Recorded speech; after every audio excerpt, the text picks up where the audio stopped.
আগুনের ব্যবহার জানো না, তাই এরকম কাঁচা সবজি খেয়ে দিন কাটাতে হয়। না, আমরা আগুনের ব্যবহার জানি না। বেশ, আমি তোমাদের আগুনের ব্যবহার শিখিয়ে দেব। সর্বনাশ, কিরণমালা আবার না কোনো বিপদে পড়ে। তুমি আমাদের ক্ষমা করো। আমরা তোমাকে শত্রু মনে করেছিলাম। আমাদের এক বহু জ্ঞানী অলৌকিক শক্তির অধিকারী পূর্বপুরুষ বনদেবতার সাধনা করে জানতে পেরেছিলেন যে কেউ একজন আসবে অগ্নি নিয়ে, সে আমাদের বন্ধু হবে। তবে একটা কথা কিন্তু মনে রাখবেন, আমি যেভাবে আলুর খোসা ছাড়িয়ে খাচ্ছি সেভাবে খোসা ছাড়িয়ে তবেই খাবে।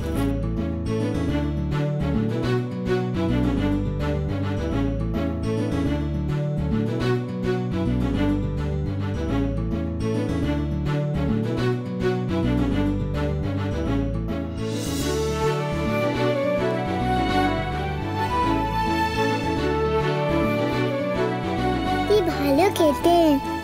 ভালো লেগেছে তোমার? তুমিও খুব ভালো। আর একটা কথা, যে কোনো সবজি একটা মালসায় সেদ্ধ করে তবে খাবে, দেখবে খেতে আরো সুস্বাদু হবে। কিন্তু তুমি চলে গেলে আমরা আগুন জ্বালাবো কিভাবে? এই দেখো, আমি দেখাচ্ছি। এইভাবে শুকনো পাতা জড়ো করে পাথর ঠুকে তবে আগুন জ্বালাবে। দেখো, এবার তুমিও খেয়ে নাও। আচ্ছা, তোমাদের বসতিতে আর কেউ নেই? তাদেরকেও ডাকো না, আমরা সবাই একসাথে আহার করব। কি হলো? এও আমাদের একটা দুর্ভাগ্যের কাহিনী। এক ভয়ঙ্কর রাক্ষস আমাদের বসতির নারী শিশুদের ধরে নিয়ে গেছে। কিন্তু কেন? ওই রাক্ষস ওই শিশুদের কৈশোর হরণ করে নিজের যৌবনকে ধরে রাখতে চায়, আর নিজের লালসার জন্য আমাদের নারীদের ধরে রেখেছে। আমাদের বসতির প্রায় সব নারী ও শিশুরা ওই রাক্ষসের হাতে বন্দী। খালি এই ঝুমরু আর এই দুই মেয়ে বনদেবীর কাছে পুজো দিতে গিয়েছিল বলে এরা রক্ষা পেয়েছে। কোথায় আছে সেই রাক্ষস? তার ডেরা থেকে কি তোমাদের বসতির নারীদেরও শিশুদের রক্ষা করার কোনো উপায় নেই?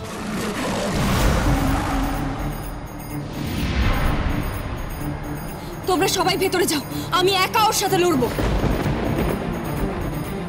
না, কেউ যাবে না।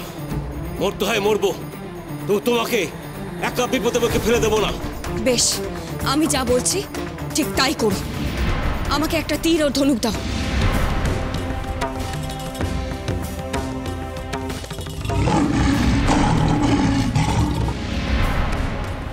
কোথায় কোথায় আমার শিকার?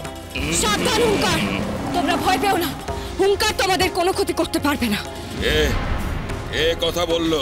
চেয়ে দেখো হুঙ্কার, আমি কিরণমালা। তুই এইখানে? ভালোই হলো, আজ তোকেই আমি শিকার করব। আমার শিকার করাও হবে, তোর উপরে প্রতিশোধ নেওয়াও হবে। সাবধান হুঙ্কার, তুমি এই নিরীহ মানুষের আর কোনো ক্ষতি করতে পারবে না। তোমার অন্যায় অত্যাচারের দিন শেষ। তুই নিজে বাঁচলে তবে না ওদের বাঁচাবি। আজ তোকে আমি মারবো।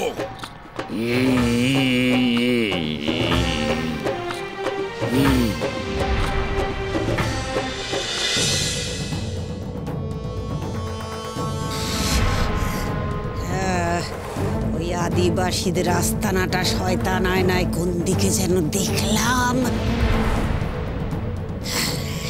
এদিকেই হবে।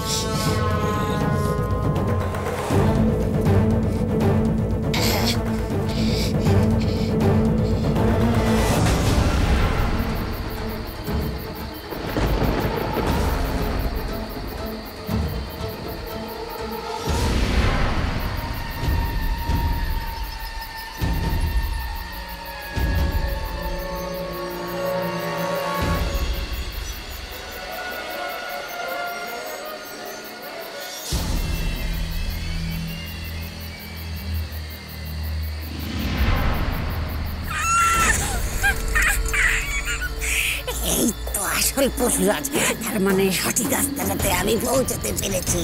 এইখান থেকে কিরণমালাকে আদিবাসীগুলো ধরে নিয়ে গেছিল।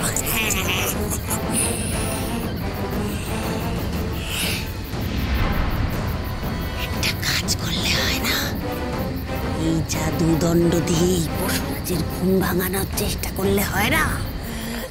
যদি ঘুম ভাঙাতে পারি তাহলে আদি রাক্ষসের দেওয়া ওই পুঁতির মালা দিয়ে আমি ওকে বশ করে ফেলতে পারবো। কিরণমালা যদি ততক্ষণে সোনার কাঠির উপর কাঠির সন্ধান পেয়েও যায়, কিছু করতে পারবে না।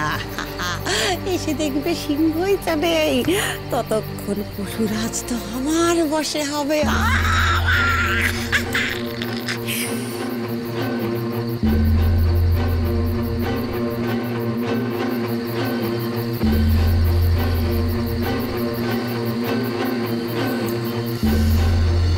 সিংহ শান্তির ঘুম ঘুমনে হচ্ছে, তাই না? এইবার দেখ মজা।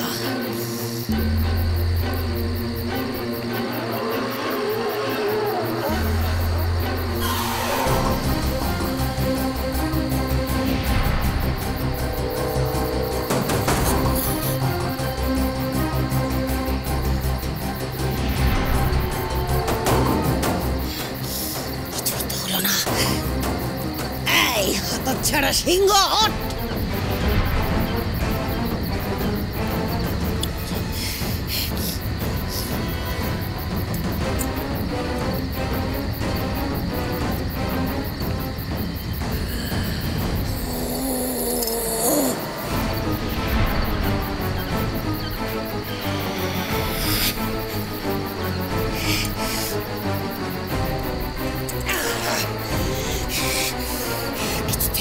ভালো যাচ্ছে না, বুঝেছি।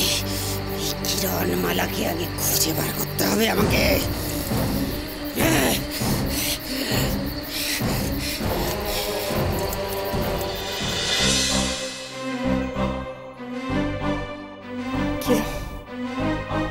কিরণ, কিরণ, কিরণ, মহারাজ, মহারাজ, আমার কিরণের খুব বিপদ, আপনি ওকে বাঁচান মহারাজ, খুব বিপদ আমাদের মেয়ের, খুব বিপদ। রূপতী, তুমি নিশ্চয়ই দুঃস্বপ্ন দেখেছো। দুঃস্বপ্ন দেখেছো? দুঃস্বপ্ন হলেও হতে পারে, কিন্তু আমি তো মায়ের মন যখন একবার কু ডেকেছে মহারাজ, নিশ্চয়ই আমার কিরণের কোনো একটা বিপদ হয়েছে।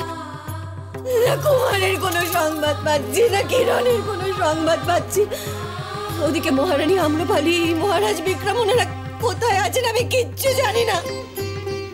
এই কষ্ট আমি আর সহ্য করতে পারছি না। মহারাজ, মহারাজ, রূপতী, রূপতী, রূপতী, ওষুধটা খেয়ে নাও রূপতী। ওষুধ আমায় সুস্থ করতে পারবে না মহারাজ। আপনি আমার কিরণকে, কুমারকে আমার কাছে এনে দিন, ওদের দেখলে আমি ভালো হয়ে যাব। এই ওষুধে কোনো কাজ হবে না।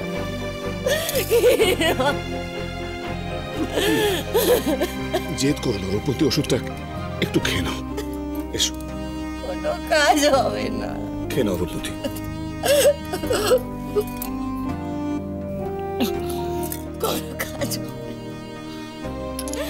কিরণ কুমার সুস্থ আছে, ভালো আছে দেখলে আমি ভালো হয়ে যাব, আগের মতো হয়ে যাব। আর পারছি না। মহর্ষি,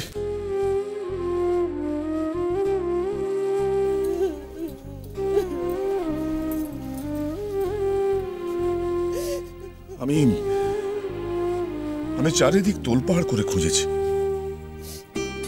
কিরণ, কুমার, মহারাজ বিক্রম, মহারানী আম্রপালি, কারোর কোনো সংবাদ পাচ্ছি না আমি। কেউ তার কোনো সন্ধান দিতে পারছে না মহর্ষি। আর রূপমতির এই অবস্থায় আমি তাকে ছেড়ে যেতেও তো পারছি না। মহারাজ, দুশ্চিন্তা করবেন না। আমি যতদূর এই কিরণমালাকে চিনি, সে কিছুতেই পরাজয় বরণ করবে না।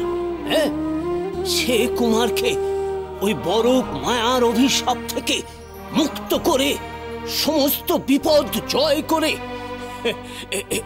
শুভর পতাকা উত্তীর্ণ করে আবার এই অমৃত নগরীতে ফিরে আসবে। হ্যাঁ, আসবে সবাইকে নিয়ে, সবাইকে রক্ষা করে। হ্যাঁ, আসবে।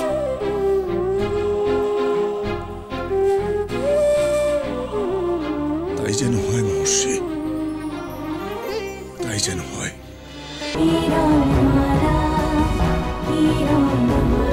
চলো চলো চলো চলো চলো পাল্টা